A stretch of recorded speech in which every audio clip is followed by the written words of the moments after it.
Hi everyone, welcome back to Teresa's Gluten-Free Delights. Today I'm going to be making sourdough pizza crust. But first I wanted to show you what Loretta looks like. She hasn't been fed today, but you can see that water on top. That's what I was talking about with the hooch. Now, people can discard this, but you can actually just mix it in to the original sourdough.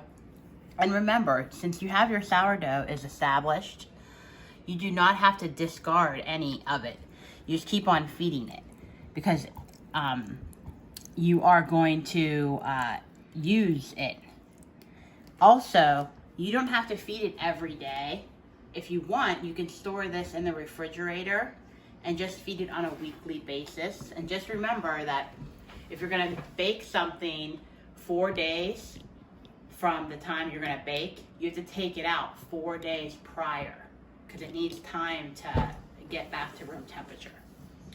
So what we're gonna do is we're gonna need 2 cups of this sourdough starter. We're gonna measure out 2 cups. And I don't know if you guys can see, but I have my KitchenAid mixer over here and it's gonna do a lot of the work for me. I have my dough hooking. So we're gonna pour that 2 cups of sourdough starter in. Make sure you get all that goodness. There you go.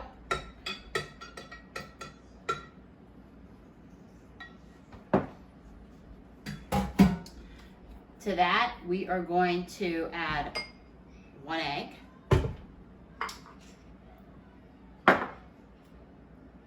A teaspoon of salt and a teaspoon of sugar. Go ahead and turn that on and have that start mixing. We are also going to add 1.5 to 2 cups of my favorite flour, but you can use whatever flour you choose. I just happen to like this. My chocolate chip cookies that I make for the kids, you can't even tell that they're gluten-free. So when I make this, I always put 2 cups of flour in, even though it says 1.5 to 2. You can eyeball it if you need to, but I think that 2 cups is perfect. We're gonna put that in. Also, we're gonna need 1/4 of a teaspoon of yeast. I know you're thinking, why do I need yeast when I have a sourdough starter, when that sourdough starter is a natural wild yeast? But for this pizza dough, you need a little bit of yeast. And the yeast that I use is Flashman's. That is the gluten-free yeast. Be careful when buying yeast though, because I just purchased some yeast from Walmart and it was not gluten-free. So I ended up giving it to one of my friends. So just be careful that some yeast does have gluten in it. So we're gonna take 1/4 teaspoon, and this is optional, but I like to put it in because it gives it a little bit more, it helps it rise. So we're gonna add that in. We're gonna put the mixer on. We need 2 tablespoons of olive oil. Remember, let that mixer do your work for you. And if you don't have a KitchenAid mixer or a stand mixer, that's okay. Don't think that you can't make this. It'll just give you extra muscles in your wrist and your arm. 2 tablespoons of that olive oil. And I recently bought this Italian herb seasoning from McCormick. It's gluten-free and it has a grinder in it. And I think that this actually makes the pizza dough really, really good. It smells so wonderful. And you're gonna need a tablespoon of this, all grinded up. You don't have to use the grinder, I just happened to buy it. but any Italian herbs, and again, that's optional. And we're gonna go ahead and let this mix up. I don't know if you can see the dough is coming together. We're gonna bring the camera over so you can get a view of this mixing all together. And if you have a little spatula, you can just scrape the sides down a little. See, it's all coming in the little balls. That's exactly what we want. And what I do is I always turn the mixer off and I flip it up and I give it a little stir with my spatula to make sure that all that flour around gets all in and incorporated. And then I'm just gonna turn my mixer back on, and pretty soon you are going to see a big ball of flour and sourdough and olive oil. It's going to be all combined into one giant ball. We just have to give that a little bit.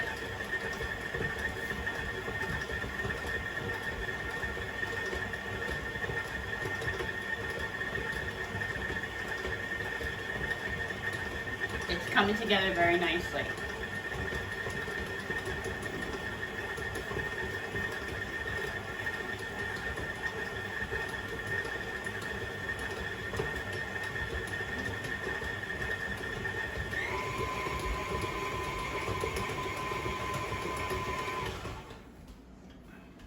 We're gonna unlock it. I'm just gonna use my hands a little bit to feel if I need a little bit. Sometimes you do need to feel it, and right now to me, this feels a little bit tough. So what I'm gonna do is I'm gonna add a little bit of warm water because it shouldn't be this tough, especially for pizza dough. It won't taste as well. So I'm just gonna put maybe 2 tablespoons of warm water right inside. Now I'm gonna turn it back on. We're about to lock it. There we go. Now it's coming in a nice ball shape. Remember, it's best to do this in the morning so you give it a long time to let it rest and rise. And that looks perfect. So what we're gonna do is we're gonna take it out. Look at this wonderful pizza dough. Now remember, gluten-free dough, it's gonna be sticky because it doesn't have that elasticity like regular dough does. And that's okay, that's what we want. So what we're gonna do is we're gonna take this out of the bowl. We're gonna put it into another bowl with a little bit of olive oil on the bowl. We're gonna put it on the counter with a dish towel, set it somewhere warm, and we're gonna forget about it. Then, when we get to the next step, come on back and I'll show you the rest. Thanks. Welcome back. So our dough has risen, and what we're gonna do is we're gonna divide it in half.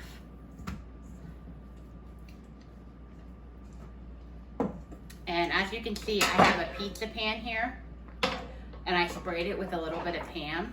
And what we're gonna do is we're just gonna use our hands and spread it out a little bit on the pan. Then I have my little roller here, and I'm just gonna roll it out to fit the pan. I'm gonna do this to both pizza pans. I'm gonna make 2 pizzas today. Some of the pizzas, you can do this with any pizza shell. Any dough that you make. This recipe just happens to call for 2 pizzas. And you can actually, if you only want to make 1, you can store this other half in a Ziploc bag in the fridge and use it for a pizza another night. So what we're gonna do, we're gonna keep on rolling this dough out. We're gonna be making a cheese pizza, half cheese, half pepperoni, and then we discovered that we really like white pizza. And I don't know if pretty sure everyone's familiar with white pizza. White pizza is an olive oil and garlic sauce and tomatoes and cheese. But I'm gonna kick it up a notch and I'm gonna do something interesting on the other half of the pizza, and I'll share that with you in a moment. So once we get it all in the pan, you wanna make sure that it's a little bit thicker on the crust. And it should look like this. And we're gonna go ahead and do the other side, but I'm gonna sauce this right now. So we're gonna put some just tomato sauce, pizza sauce actually. I like to use Mids. Mids is my favorite, but you can only buy Mids at Giant Eagle. Walmart doesn't sell it. Sam's doesn't sell it. Target doesn't sell it. But it's our favorite. And I think why it's our favorite is because it tastes the closest to my mom's homemade sauce. Whenever we were little growing up, we had a huge garden in the backyard, and my dad would plant tons of tomato plants. And every summer we would pick tomato plants and we would make homemade sauce. We would get the grinder, we would grind all the tomatoes, we would carry the big pots all the way up the steps and put it on the stove and let it boil. It was a lot of hard work, but her sauce was really good. And today she thinks back to it now, and she's like, I don't know why I did that. You can buy a sauce for $1.29 at the store. I did all that work. But it was a very good memory, and it was very delicious, her sauce. But anyway, we're gonna go ahead. We spread that tomato sauce, pizza sauce. We're gonna get our cheese. We're gonna, just like you do at a pizza shop, sprinkle that cheese all over. I like to put a little bit of Parmesan on top of it. Now what we're gonna do, we're gonna throw a little bit of pepperoni on, half pepperoni. Me and my husband like pepperoni on our pizza.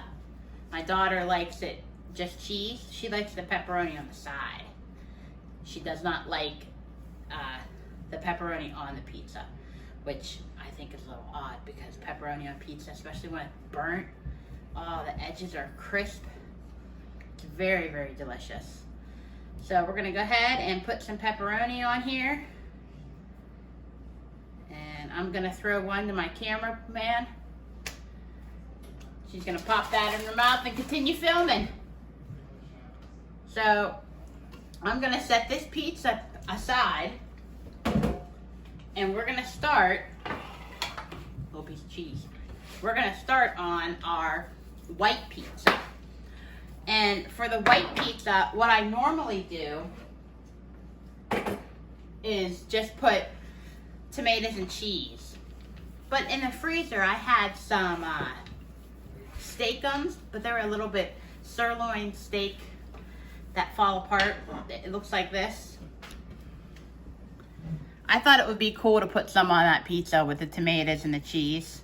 So I'm only gonna do half of that because, again, my daughter doesn't want the steak on her side, which is totally fine, and I'm accommodating her.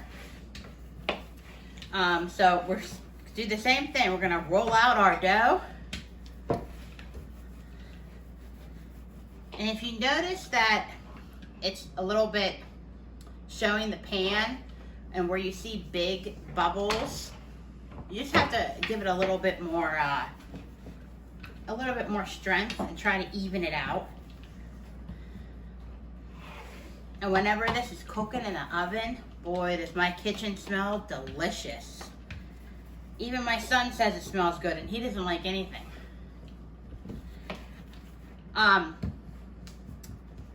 So we are going to almost have this all done. All right, that looks good. And I made a olive oil, 4 cloves of garlic, chopped fine, olive oil and Italian seasoning. And I'm just gonna pour that, and I'm gonna spread it all around. I always make extra, and I don't know why, because this doesn't need that much.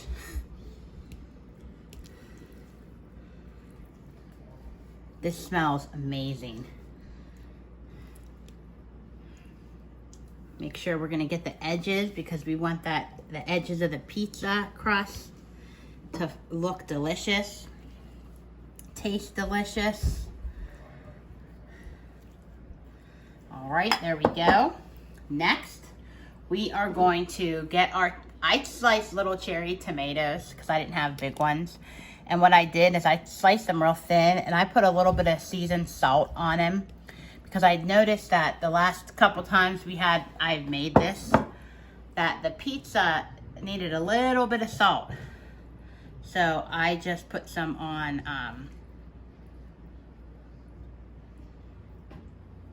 the tomatoes. We're gonna throw some cheese also.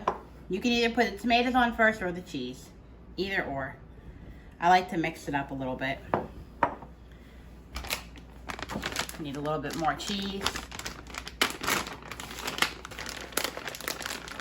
And most people use a combination of provolone and mozzarella.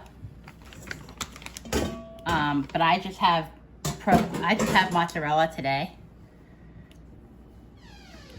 So we are going to finish putting the tomatoes on. We're gonna put them all over. Try not to put the juice of the tomatoes that are there, because you don't want the pizza to get watered down. So the next thing we're gonna do, like I said, this is an experiment. I don't know how it's gonna taste. We're gonna throw a little bit of steak right on top. And like I said, I'm only gonna put a little bit on one side of the pizza, because my daughter really, really likes this white pizza. I was surprised that she liked it.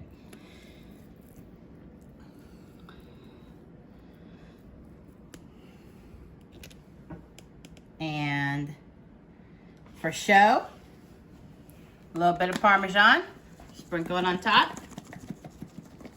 And we're gonna put this in the oven at 425 degrees for about 15 minutes. And then what I do is I take them off of this pan and I transfer them to a pizza screen. That way that I can get the bottom nice and crispy. And you can buy these from Amazon. They're fairly cheap. But we're gonna put them in the oven, and we're gonna go to commercial and come back, and you can see how they look.